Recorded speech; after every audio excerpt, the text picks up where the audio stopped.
এখন আমরা দেখব ডিফারেনশিয়াল ইকুয়েশনের সলিউশন প্রসিডিউরগুলো। সাধারণভাবে চারভাবে ডিফারেনশিয়াল ইকুয়েশন সলিউশন করা যায়। তো প্রথমটা হচ্ছে ভেরিয়েবল সেপারেশন, সেকেন্ড হচ্ছে হোমোজেনাস নন হোমোজেনাস, থার্ডটা এক্সাক্ট ইনএক্সাক্ট, আর ফোর্থ হচ্ছে লিনিয়ার নন লিনিয়ার। আচ্ছা, তো প্রত্যেকটা সলিউশনের সলিউশন মেথডের সাথে একটা সম্পর্ক থাকে। আচ্ছা, তো আমরা কথা না বাড়ায়া প্রথম সেপারেশনটা দেখি, হচ্ছে ভেরিয়েবল সেপারেশন।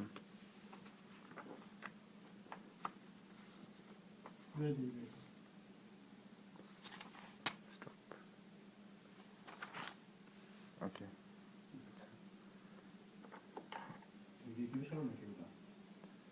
আরে একটু কথা।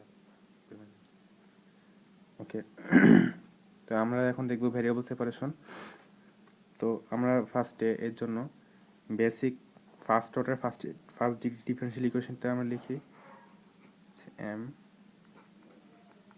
এক্স ওয়াই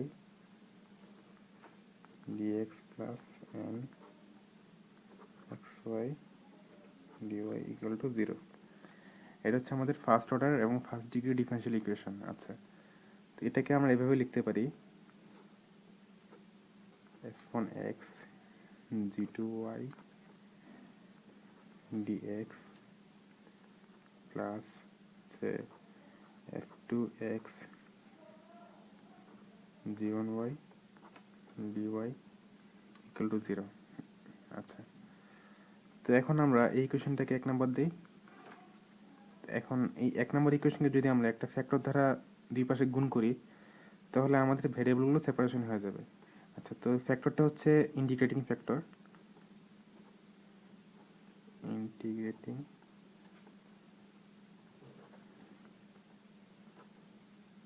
ফ্যাক্টর এটা হচ্ছে 1/f2x ইন্টু g2y। আচ্ছা, তো আমরা এটাকে একে গুণ করি, গুণ করলে যেটা পাবো সেটা হচ্ছে আপনার f1x g2y divided by f2x, দেখা যাচ্ছে তো? Okay, g2y plus f2x g1y divided by f2x g2y equal to 0। তো এখান থেকে কি যাচ্ছে, g2 কাটা যাচ্ছে, আর এখান থেকে f2 কাটা যাচ্ছে। তো থাকতেছে কি f1x divided by f2x dx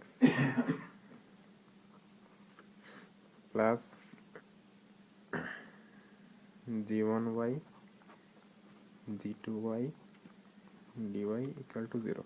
আচ্ছা, তো আমাদের ভ্যারিয়েবলগুলো সেপারেশন হয়ে গেল, তার মানে আমরা এক্স এর গুলো একসাথে পেলাম আর বাইরের গুলো একসাথে পেলাম। আচ্ছা, তো এরপরে মেথডটা হচ্ছে আমরা যদি এটাকে ইন্টিগ্রেট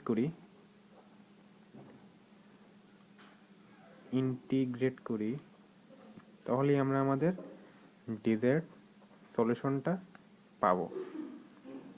ঠিক আছে, ওকে, আমরা একটা এক্সাম্পল দেখি।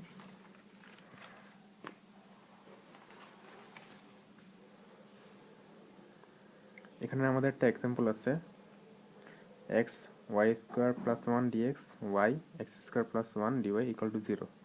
ওকে,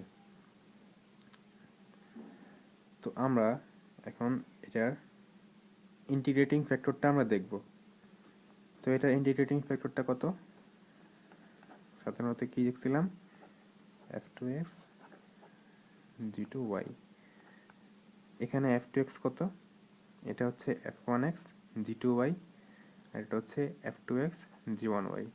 তাহলে এটা হচ্ছে f2x কত, তাহলে f2x হচ্ছে x স্কোয়ার প্লাস 1 আর g2y কত,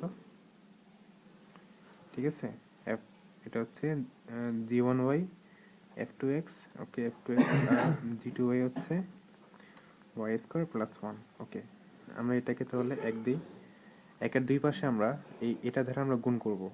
তো গুণ করলে আমরা কি পাবো, এখানে y স্কোয়ার কাটা চলে যাচ্ছে, তাহলে থাকতেছে কি x by x square plus one দেখা যায়। আচ্ছা, এটা কাটা যাবে, ঠিক আছে। থাকবে হচ্ছে DX plus Y Y square plus one dy equal to zero. Okay, তো আমরা আমাদের ভেরিয়েবলগুলো সেপারেট হয়ে গেল। এখন আমরা এটাকে ইন্টিগ্রেট করব। আচ্ছা, ইন্টিগ্রেট করি। X x square plus one dx plus Y Y square plus one dy equal to zero. Integrate করলে কি আসে এখানে? আচ্ছা, হাফ ঠিক আছে, ln x square plus one plus half ln y square plus one equal to ln c দিয়ে রাখি আর কি, সমস্যা নেই। তো এরপরে এই টু টু টু এর পাশে নিয়ে যাই, তাহলে কি আসে? Ln x square plus one plus ln y square plus one equal to ln c square. বোঝা গেছে? টুটা যদি এই পাশে আসে তো টুটা সির উপর স্কোয়ার হয়ে যাবে। আচ্ছা, তো এখানে কি লেখা যায়? লনটাকে লিখি, উঠা দিয়ে আমরা লিখতে পারি x square plus one into y square plus one equal to c square. ঠিক আছে, তো আমরা এটাই আমাদের ডিজায়ার্ড সলিউশন পেয়ে গেলাম। এটাই হবে আমাদের অ্যান্সার। ঠিক আছে, ফার্স্ট অর্ডার এবং ফার্স্ট ডিগ্রি ইকুয়েশনের জন্য ভেরিয়েবল সেপারেশনের সলিউশনটা আমরা পেয়ে গেলাম। ঠিক আছে, ওকে।